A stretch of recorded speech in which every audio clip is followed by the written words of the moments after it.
مسلمانانو وروستۍ واکمني په کوم کال پای ته ورسېده؟ له نن څخه 1532 کاله وړاندې د 1492 زېږدیز کال د جنورۍ په 2 په اندلس کې د مسلمانانو 800 کلنه پرتمینه دوره د تل لپاره ختمه شوه او غرناطه د مسلمانانو وروستی ریاست هم د عیسویانو لاسته ولوېده. دا د مسلمانانو د تاریخ تر ټولو عبرتناکه ورځ وه. مؤذنانو د وروستي ځل لپاره د اندلس د دې آزاد ښار په فضا کې د توحید او رسالت اواز پورته کړ، چیرته چې څو غړي وروسته د غلامۍ توره تیاره په خپرېدو وه.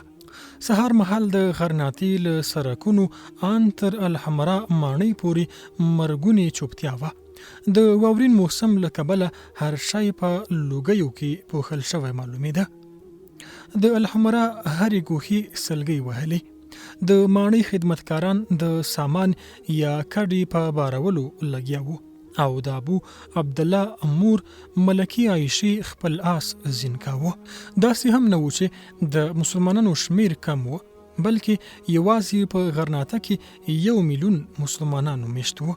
په داسې حال کې چې طارق بن زیاد یوازې په 12,000 کسیز لښکر ټول اندلس فتح کړی وو. علامه ابن شبات رحمت الله علیه فرمایي په اندلس کې چې مسلمانانو ماتې وخوړه، لامل یې دا نه و چې په دوی دښمن یرغل وکړ، بلکې دوی له یو بل سره حسد، خپل منځي اختلافاتو، کرکې او د انصاف نشتوالي راوپرځول. کوم قومونه چې خپل تاریخ هیر کړي هغه د نورو رحم او کرم ته پاتې کیږي. خپلو ماشومانو ته مو ووایاست چې په اندلس باندې مسلمانانو له 800 کلونو زیاته واکمني کړې.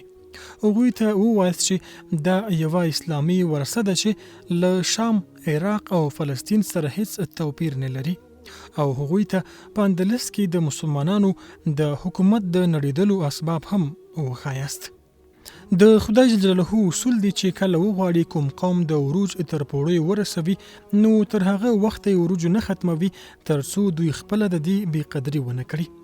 لکه څنګه چې په اندلس کې د مسلمانانو د بدعملیو او د واکمنانو خودخواهیو دغه ستر اسلامي سلطنت د تباهۍ او بربادۍ یو مثال کړ. دولتونه په پراخ نظر، ورین تندي، ولسي ملاتړ بریالي کیږي. چیرته چې حسد، کینه، انحصار او تنگ نظری حاکم شي، هلته د الله جل جلاله د رحم دروازې تړل کیږي، هلته دولتونه لکه خس خاشاک د هوا خوراک ګرځي. د تاریخ لوستل مو له ناوړه تکرار څخه ژغورلی شي. فاعتبروا